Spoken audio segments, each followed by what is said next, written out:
صبح بدا من طلعته. جناب آدم علیہ السلام زمین پہ تشریف لائے تو 300 سال نگاہ اٹھا کے آسمان کی طرف نہیں دیکھا.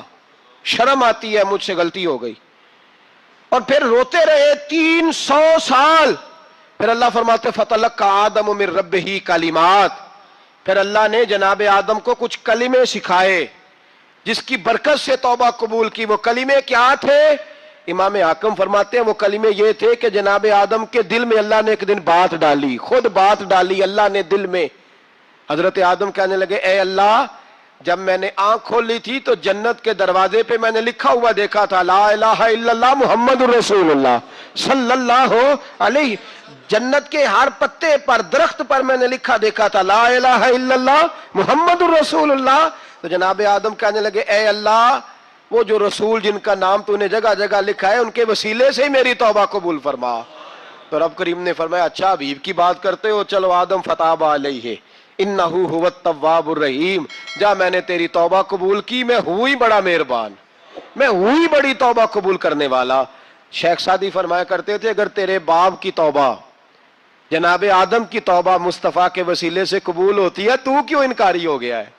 تو کیوں انکاری ہو گیا؟ کیوں نہیں حضور کا وسیلہ مانگتا؟ میرے نبی پاک سید عالم صلی اللہ تعالی علیہ. لوگ بڑی ڈھٹائی سے انکار کرتے ہیں, بڑی دلیری سے انکار کرتے ہیں. او خدا کے بندو, یہ وسیلہ تو بڑا ضروری ہے, یہ وسیلہ تو بڑا قیمتی ہے. میرے نبی پاک صلی اللہ تعالی علیہ وآلہ وسلم نے خود یہ وسیلہ سکھایا. صحابہ اس کے قائل تھے. حضرت عائشہ صدیقہ کے پاس لوگ آئے, آ کے عرض کیا اے اماں جی بارش نہیں ہوتی, قحط پڑ گیا ہے. اس بات کو نا ذرا دل کی گہرائیوں سے سننا. مسجد نبوی ہے, مسجد نبی کے ساتھ ادھر دیکھیے گا ذرا, یہ مسجد ہے, مسجد کے ساتھ حضور کی قبر ہے, ساتھ حضرت عائشہ کا حجرہ ہے. پہلے حضرت عائشہ, پھر حضور کا روزہ, پھر آگے بولتے جائیے آگے کیا ہے. چاہیے تھا نا سیدھے مسجد جاتے.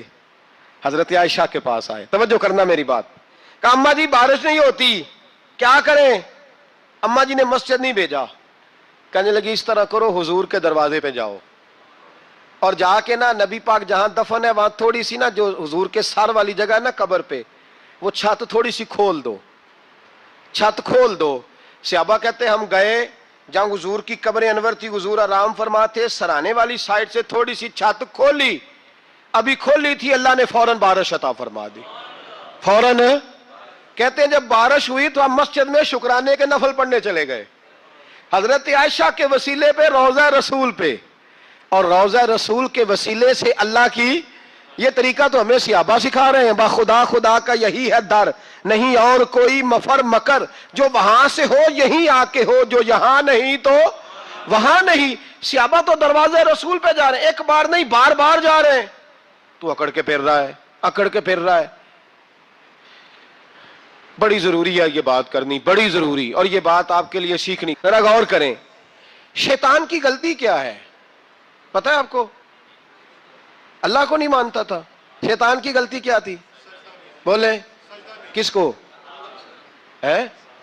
لا الہ الا اللہ کو نہیں مانتا تھا, اللہ کو نہیں مانتا تھا. نہیں تو انہیں پتہ نہیں نا اس گل دا. اور میں تو اگر پوچھا نا اج دی خبر کی یہ تازی, تو تمہیں پتہ ہے. اور بھائی اس کو بھی سمجھیں, یہ عقیدہ ہے, یہ ایمان ہے, میری منت ہے, اس کو سمجھ لو, یہ کام آئے گا. آپ یہاں عجیب رٹا ہے, یہاں لوگ معاذ اللہ تبارک و تعالی اللہ کا نام لے کے در رسول سے دور کر رہے ہیں.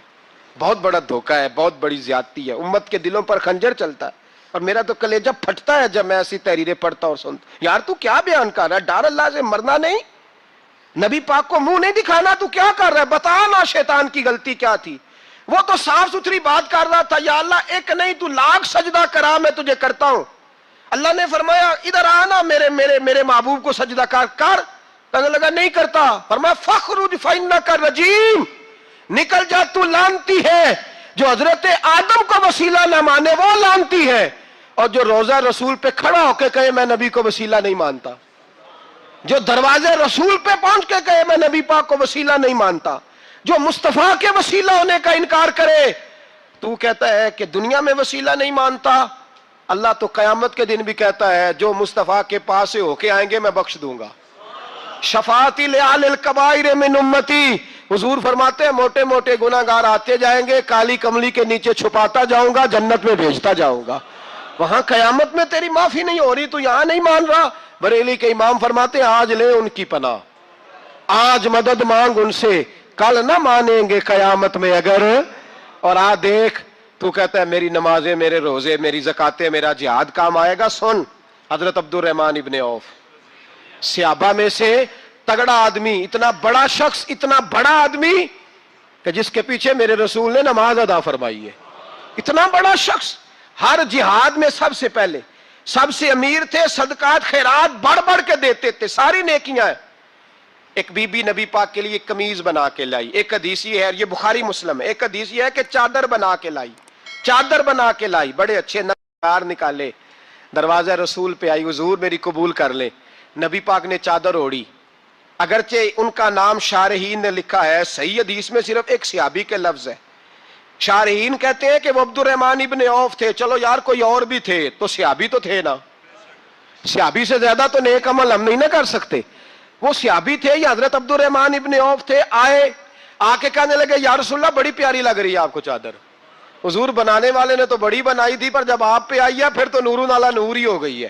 حضور بڑی پیاری، کیا بات ہے، کیا بات ہے. مکھ چند بدر شاہ شانی ہے، متھے چمک دی لاٹ نورانی ہے، کالی زلف تے اکھ مستانی ہے، مخمور اکھی ہیں مد بھریاں. سبحان اللہ، سبحان اللہ، سبحان اللہ. ما اجمل کا، ما اکمل کا. اور جو آخر میں بات کی وہ بڑی بڑی منفرد ہے، کتھے مہر علی تے کتھے تیری ثنا، مشتاق اکھی کتھے جاڑیاں. پھر کہنے لگے کوئی مثل نہ ڈھولن دی، تو چپ کر مہر علی ایتھے جا نہیں بولن دی. تو چپ کر مہر علی ایتھے جا نہیں.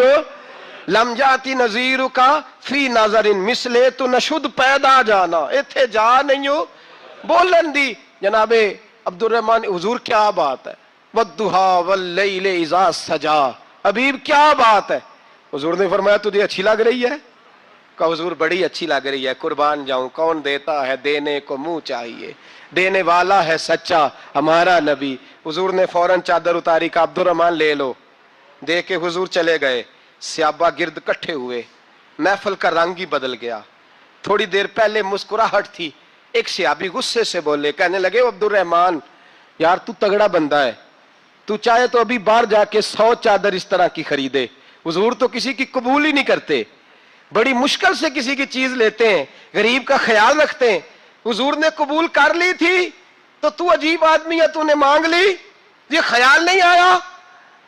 پہلے مسکراہٹیں تھیں جب حضور اور جناب عبد الرحمن، اب سنجیدگی آئی. اب سنجیدگی کے فوراً بعد جب صحابی نے سوال کیا تو محفل میں آنسو آ گئے. حضرت عبد الرحمن رو پڑے. نمازیں بھی ہیں، جہاد بھی ہے، پر فخر نہیں کسی بات پہ، رو پڑے.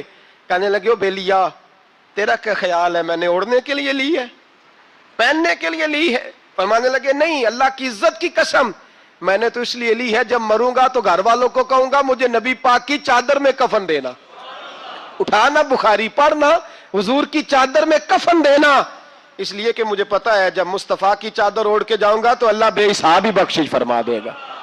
تو نبی پاک کے وسیلے کا قائل نہیں، یہاں چادر کی بات ہو رہی ہے.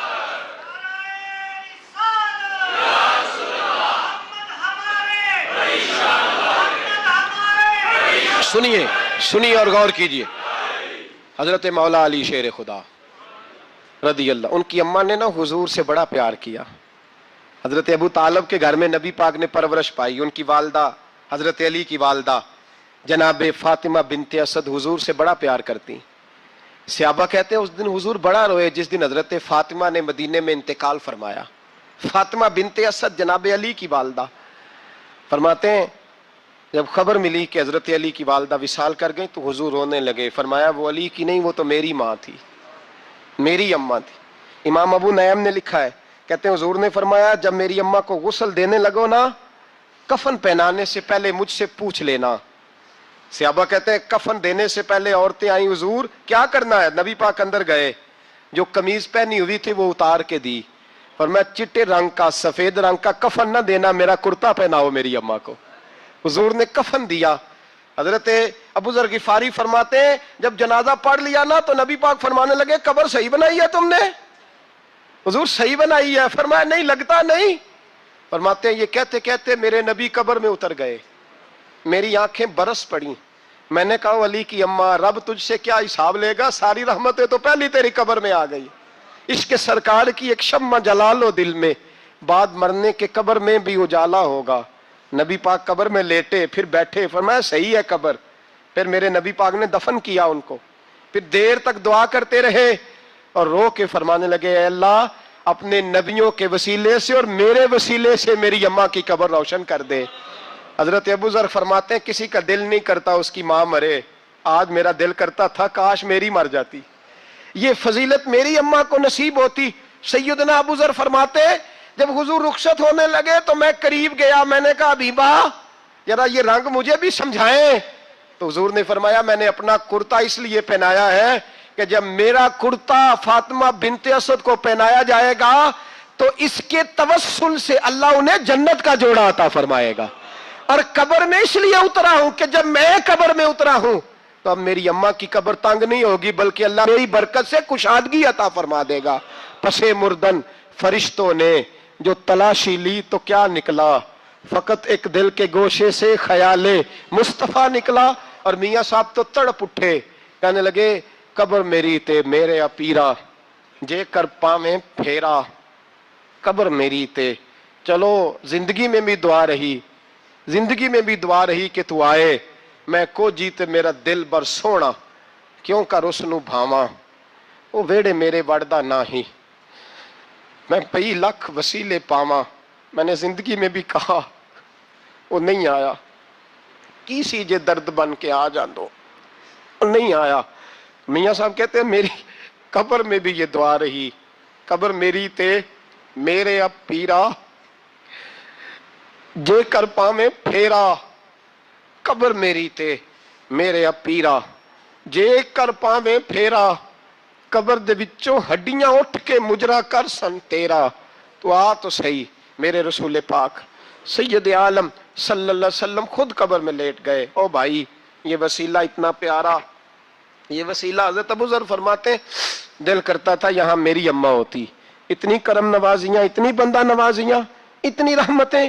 حضور نے خود حضرت زینب نبی پاک کی صاحبزادی بڑی بیٹی کا وصال ہوا, حضور اس دن بھی بڑا روئے اور فرمایا جب میری بیٹی کو غسل دے لو تو پہلے مجھے بتانا, کفن نہ دینا. صحابہ کہتے ہیں حاضر ہوئے, یا رسول اللہ بی بی صاحبہ کو غسل دے لیا کیا کرنا ہے؟ تو حضور نے اس دن بھی کرتا اتار کے دیا, فرمایا میری قمیض میں میری. او بھائی یہ وسیلہ نہیں, یہ تجھے وسیلہ. ایک صحابی حضرت ابو معذورہ, شریعت میں کندھے تک بال رکھنا جائز ہے. اس صحابی کے اتنے لمبے بال تھے کہ جب وہ بیٹھتے تھے تو نیچے دب جاتے تھے. لوگوں نے منع کیا کٹواتا کیوں نہیں؟ فرمانے لگے نہیں کٹوانے. کہا کیوں؟ فرمانے لگے قبر میں لے کے جانے, قبر میں. کہا کیوں؟ فرمایا ان بالوں پہ ایک دفعہ نبی پاک نے ہاتھ رکھا تھا, حضور نے دست مبارک رکھا تھا, میں ساتھ للہد میں عشق رخ شاہ کا داغ لے کے چلے.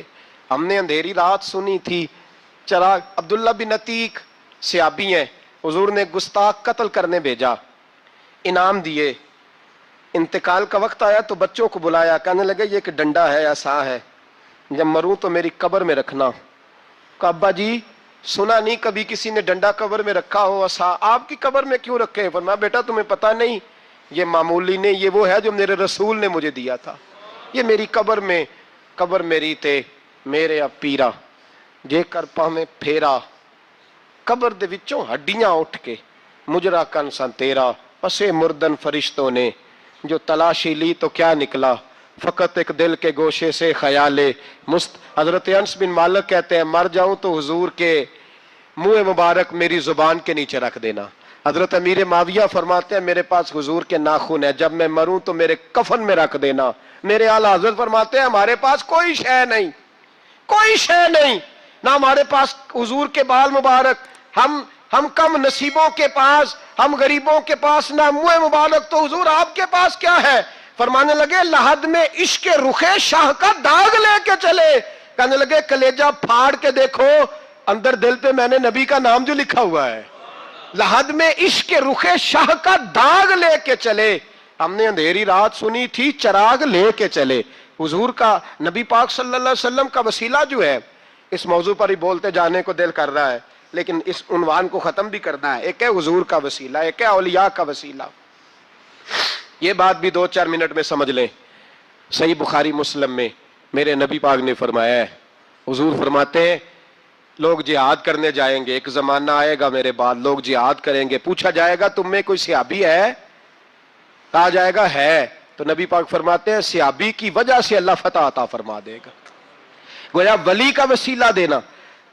حضور فرماتے ہیں پھر لوگ جہاد کرنے جائیں گے تو پوچھا جائے گا مسلمانوں سے تم میں کوئی صحابی ہے؟ کہیں گے کوئی نہیں. کہا کوئی تابعی ہو صحابی کو دیکھنے والا؟ کہا جائے گا ایک ہے. تو فرمایا اس تابعی کی برکت سے اللہ فتح عطا فرما دے گا. نبی پاک فرماتے ہیں بخاری مسلم کے لفظ ہے, پھر پوچھا جائے گا لوگ جہاد کرنے جائیں گے کوئی صحابی ہے؟ کوئی نہیں. کوئی تابعی ہو؟ کوئی نہیں. کوئی صحابی کو دیکھنے والے کو دیکھنے والا تبع تابعی ہو؟ ایک تبع تابعی ہے. تو نبی پاک فرماتے ہیں اس کی برکت سے ہی اللہ فتح عطا فرما دے گا. مشکات میں بخاری میں موجود ہے. نبی پاک فرماتے ہیں یہ جو اللہ تم پہ بارشیں برساتا ہے, تمہیں رزق دیتا ہے, یہ تمہارے ضعیف لوگوں کے وسیلے سے اللہ دیتا ہے. جب شادی ولیمے کے اور سالگرہ کے اور عقیقے کے کارڈ لکھے جا رہے ہوتے ہیں تو پتہ ہوتا ہے اس کو رہنے دو, اس کو آنے دو, اس کو مس کر دو, اس کے بغیر گزارا نہیں. ان وسیلوں کا سارا پتہ ہے. اللہ رسول کے وسیلے کی بات آتی ہے تو ہم بھی فتویٰ پوچھنے چلے جاتے ہیں, ہم بھی تفصیلات پوچھتے ہیں. ادھر ادھر نہ جا, یاد رکھ بغیر مصطفیٰ کے تیرا کوئی کام نہیں چل سکتا, بغیر نبی پاک کے تیری زندگی گزر سکتی, سوال ہی نہیں پیدا ہوتا. یہ وسیلہ ضائع نہ کر بیٹھنا, ایسے کسی کی بات میں نہ آ جانا. یہ ایمان ہے, یہ ایقان ہے, یہ لذت ہے, یہ حسن ہے, یہ سرمایہ ہے. کسی جگہ اس میں کوتاہی نہ کر لینا, ایک ذرہ برابر تیرے دل میں نقص نہ واقع ہو جائے. یاد رکھنا نیک اعمال بھی وسیلہ ہے. اللہ کرے کہ ہمارے عمل ایسے ہوں کہ اللہ کی بارگاہ میں قبول کیے جائے. اللہ کرے کہ ہمارے عمل ایسے اعمال کا وسیلہ دینا 100% جائز ہے, اس میں کوئی گنجائش نہیں. حدیث پاک سنیے, میرے رسول پاک سید عالم صلی اللہ علیہ وسلم نے فرمایا بنی اسرائیل کے 3 لوگ تھے, نیک آدمی تھے, سفر پہ جا رہے تھے تو بارش تیز آ گئی. صحیح بخاری کی حدیث ہے. تیز بارش آئی, ایک غار میں پناہ لی بارش سے بچنے کے لیے. اچانک طوفان آیا تو ایک پتھر لڑک کر غار کے منہ کے آگے گر گیا. اندھیرا چھا گیا اندر, اندھیرا, طوفان ہے, پریشانی ہے. میرے حبیب پاک علیہ السلام فرماتے ہیں جب اندھیرا دم گھٹنے لگا, اندھیرا ہونے لگا, پریشان ہونے لگے, ایک بولا, کہنے لگا اگر زندگی میں کوئی نیک کام کیا ہے تو اس کو یاد کر کے دعا مانگو. اللہ کرے ہم سے کوئی نیک کام ہو جائے. جو ہوتے ہیں اس میں بھی ریاکاری ہوتی ہے, اس میں بھی ملاوٹ ہوتی. کوئی نیک کیا ہے تو دعا مانگ لو. ایک نے ہاتھ اٹھائے اور دعا کیسے مانگی؟ اللہ اکبر. عرض کرنے لگا اے اللہ تو جانتا ہے میں نے بکریاں رکھی ہیں, میں دودھ دھو کے بیچتا ہوں, میرے بیٹے بھی ہیں, بیٹیاں بھی ہیں, اولاد بھی ہے, اور میرے پاس لوگ دودھ خریدنے بھی آیا کرتے تھے, پر اللہ میرے بوڑھے ماں باپ ہیں. میں نے اپنی زندگی کا طریقہ بنایا ہے جب تک ابا جی دودھ نہیں پیئیں گے کسی کو نہیں ملے گا, جب تک میری بوڑھی ماں کے لبوں سے دودھ نہیں لگے گا کسی کو نہیں ملے گا. اے اللہ وہ رات بھی تو جانتا ہوگا جب میں دیر سے آیا, دودھ دھویا تو ماں باپ سو چکے تھے. عرش کے مالک تو بھولا نہیں کرتا, تو بھولنے سے پاک ہے.